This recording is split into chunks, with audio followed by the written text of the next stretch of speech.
नमस्कार दोस्तों, जय जोहार। मैं कौशल तिवारी और बिहनिया संध्या में आपका स्वागत है। सत्ता मिलते ही सब कुछ बदल देने का, यानी पूर्व की सरकार की तमाम योजनाओं को बदल देने के खेल में शामिल भारतीय जनता पार्टी को लेकर कई तरह के सवाल उठ रहे हैं। अब कहा जा रहा है कि जो 28 योजनाएं थी उसमें से 26 योजनाओं का पता ही नहीं है, केवल 2 योजनाएं चल रही है। इसे लेकर हम विस्तार से आपको बताएंगे कि शायद सरकार ने भूपेश बघेल में चल रही किन योजनाओं को बंद कर दिया है और कौन सी चालू। लेकिन आज हम बात कर रहे हैं चौपाटी को लेकर। साइंस कॉलेज में जो चौपाटी है वह भूपेश सरकार के कार्यकाल के दौरान बनी। ये अलग बात है कि यह स्मार्ट सिटी प्रोजेक्ट के अंदर आती है और स्मार्ट सिटी प्रोजेक्ट तो मोदी सरकार की महत्वाकांक्षी योजना है। यह अलग बात है कि अभी तक पूरे देश में एक भी स्मार्ट सिटी नहीं बना। लेकिन इस योजना के तहत साइंस कॉलेज के बाहर एक चौपाटी बनाया गया था जिसमें 60 दुकानें हैं। हर दुकान में यदि 2-2, 3-3 कर्मचारी हैं तो समझ लीजिए मोटे तौर पर 200 लोगों का परिवार इस चौपाटी में चल रहा है। इसके अलावा चाहे साइंस कॉलेज के हॉस्टल में रहने वाले बच्चे हो या एनआईटी के बच्चे हो या और भी आसपास के जितने भी कॉलेज हॉस्टल के बच्चे हैं, उन्हें यहां सस्ता और सुलभ खाने पीने की सामग्री मिल जाती थी। क्योंकि इस मामले का राजेश मूणत, जो वर्तमान में पश्चिम के विधायक हैं, शुरू से विरोध करते रहे जब यह निर्माण हो रही थी तो उसी समय से।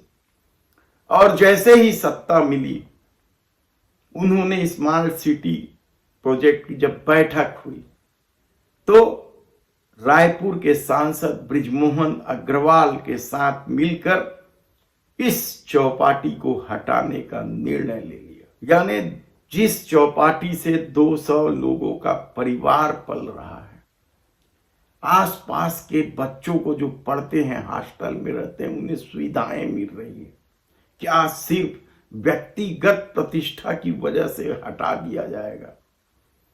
और इसे लेकर रायपुर पश्चिम के पूर्व विधायक विकास उपाध्याय ने जिस तरीके की बात कही है, उन्होंने यहां तक कह दिया है कि बृजमोहन अग्रवाल और राजेश मूणत को भगवान सद्बुद्धि दी और इसके लिए वे सद्बुद्धि यज्ञ भी करेंगे। साइंस कॉलेज यूथ हब में फिर बुलडोजर चलाने का फरमान भारतीय जनता पार्टी के जनप्रतिनिधियों ने करवा दिया। मैं समझता हूं जिस भारतीय जनता पार्टी पर जनता ने विश्वास किया, वो भारतीय जनता पार्टी के जनप्रतिनिधि रायपुर के सांसद बृजमोहन अग्रवाल जी और रायपुर पश्चिम के विधायक राजेश मूणत जी सत्ता के नशे में मानसिक संतुलन खो बैठे हैं। जिस प्रकार से हठधर्मिता, जिस प्रकार से अपने प्रेस्टीज बनाकर, पहले जब उसका निर्माण हो रहा था तब अनर्गल बात करके, झूठे बयानबाजी करके कि यहाँ शराब बिकेगी, यहाँ लड़कियों को छेड़ा जाएगा, यहाँ जुआ सट्टा होगा। आज जब वो जगह फल फूल गई, लोगों को रोजगार मिला, मध्यम वर्गीय परिवार का आदमी उसके लिए इंटरटेनमेंट की जगह बनी, अपने परिवार के साथ अपने बच्चों को ले जाकर वो शनिवार इतवार को पार्टी करता है।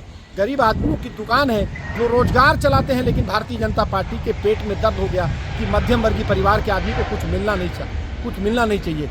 वहीं यूथ हब चौपाटी में 80% छात्र रहते हैं जो अलग अलग हॉस्टल से, यूटीडी के हॉस्टल से, यूनिवर्सिटी के हॉस्टल से, एनआईटी के हॉस्टल से, संस्कृत कॉलेज, आयुर्वेदिक कॉलेज के और साइंस कॉलेज के हॉस्टल से वहाँ पर अपने लिए दोपहर का और रात के खाने की व्यवस्था का इंतजाम करते हैं। भारतीय जनता पार्टी के नेताओं ने तुगलकी फरमान जारी किया है। हम यूथ हब के उन साथियों के साथ खड़े हैं जिनके लिए वो एक बड़ी जगह थी, उसको तोड़ने नहीं दिया जाएगा। उसकी लड़ाई कांग्रेस पार्टी लड़ेगी। सड़क से लेकर सदन तक हम रोज धरना प्रदर्शन आंदोलन करेंगे। हम सद्बुद्धि यज्ञ कराएंगे। भगवान उन जनप्रतिनिधियों को, दोनों को, जिनको रायपुर की जनता ने चुनाव जिताया, उनको सद्बुद्धि दे, उनके दिमाग को ठीक करे। उसको लेकर सद्बुद्धि यज्ञ वहां पर किया जाएगा। और जब तक यूथ हब चौपाटी का आदेश तोड़ने का आदेश वापस नहीं लिया जाता, तब तक इस लड़ाई को जारी रखेंगे। दोनों ही नेता बृजमोहन अग्रवाल और राजेश मूणत सेठ के नाम से चर्चित हैं इस शहर और बड़े लोकप्रिय माने जाते हैं। लगातार चुनाव जीतते रहे हैं। बृजमोहन अग्रवाल तो राजेश मूणत पिछला चुनाव हारे थे, वे भी 4 बार के विधायक हैं। ऐसे में चौपाटी को लेकर व्यक्तिगत प्रतिष्ठा बनाकर हटा देना क्या उचित है? धन्यवाद।